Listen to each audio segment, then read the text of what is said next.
introduce the three lucky gentlemen that won the bidding to be on the dating game. The one and only Bachelor number one, Colonel Bull Montana.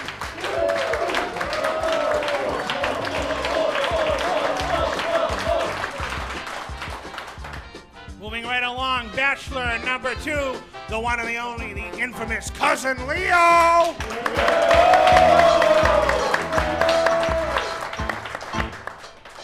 And the man who has the most money on the panel, although we don't know where he got it from, the infamous Dr. McMurphy.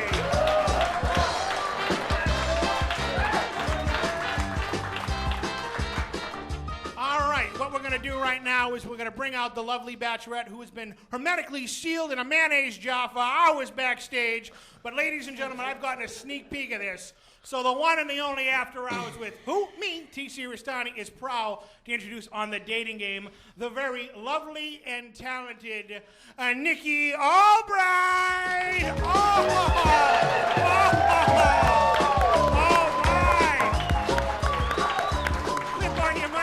Dear Albright, the sun will definitely come out tomorrow. All right. Are you all queued up there, Toots? All right. Now, before we introduce you to the bachelors over there, you are a kindergarten teacher by trade. Is that true? That is true. Now, how do you teach the little kids? Do you dress like this for the little kids? Sometimes. Really? I bet the parents come on, especially the dads come on the show and tell, right? I'm Buffalo Frank got that in the back.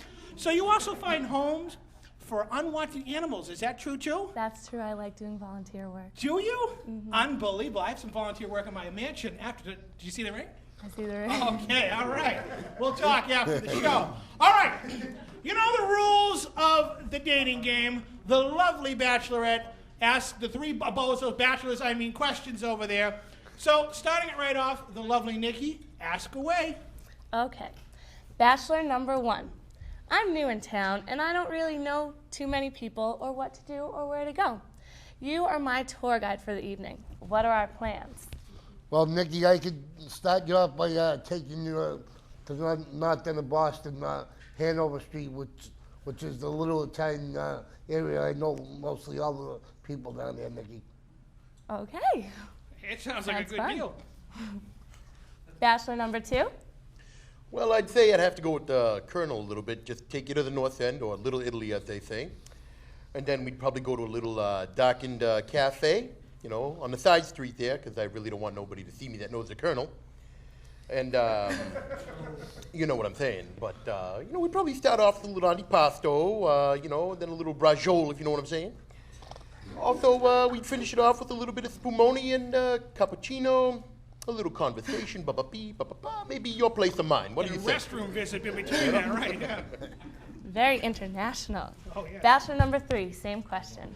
Well, unlike my two rather well-connected associates here, I take a more academic approach to wining and dining a young lady. Although knowing my schedule, we may have to settle for the cafeteria at Massachusetts General. I hear they do a nice creamed chip beef on toast points, not the cockney eel pie I'm used to. But, we'd make do. After that, we could go down to the emergency room and laugh at the peasants who don't have insurance. Guilty pleasure of mine, don't you know? What a romantic. What do you think about that, Nick, huh? Mm-hmm. Okay. Bachelor number two. I've been called a bookworm by my girlfriends. They say I'll never find a guy who likes to read like I do. What is your favorite book? Tell me in as little words as possible. Well, I have to say my least favorite book is the one by Sammy the Bull Gravano. So I just say, it's still under review, but I'd put that little subject on the other side of the grass, if you know what I'm saying.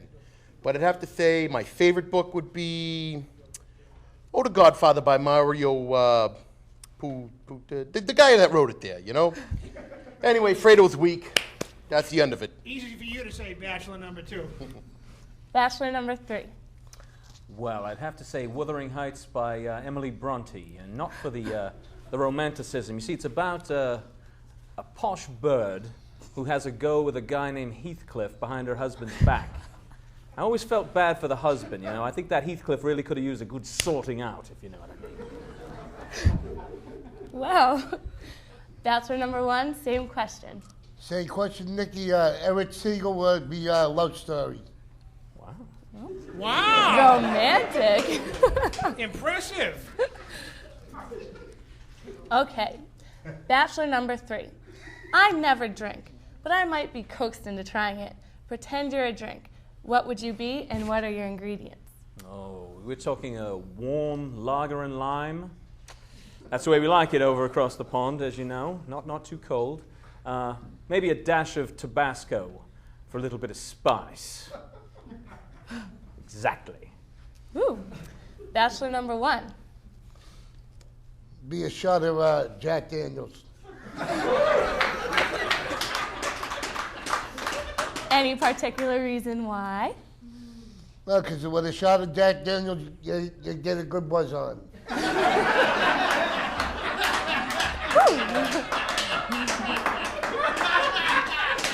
Okay. Bachelor number 2, same question. Well, I'm all for, the whole buzz thing. So, especially when there's broads involved. But I'd have to say a nice Chianti. Just it tingles the lips and it's sweet going down. Okay. Bachelor number 1. Do you prefer a warm bath or a hot shower? I prefer one bed with the roses.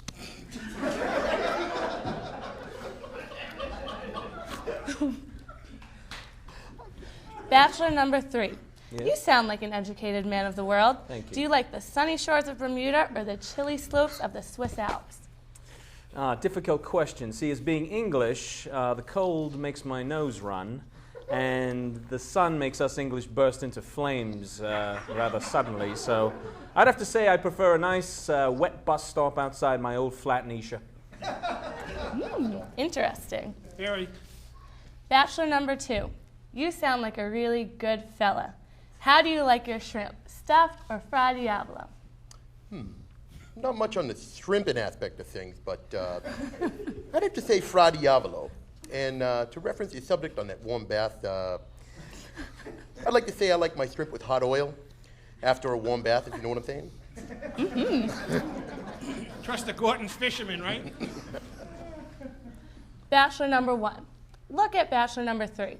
If he were a musical instrument, what would he be and what would he sound like? Bachelor number 3 would be a guitar. Excellent. What does he sound like? He sounds like a guitar player.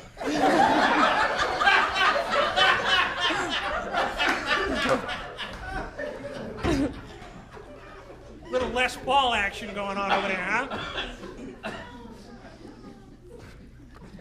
Bachelor number 3. Turn to bachelor number 2. Run your fingers through his hair. What does it remind you of? It reminds me of the moss that used to grow on the north side of my grandmother's door back in Edinburgh.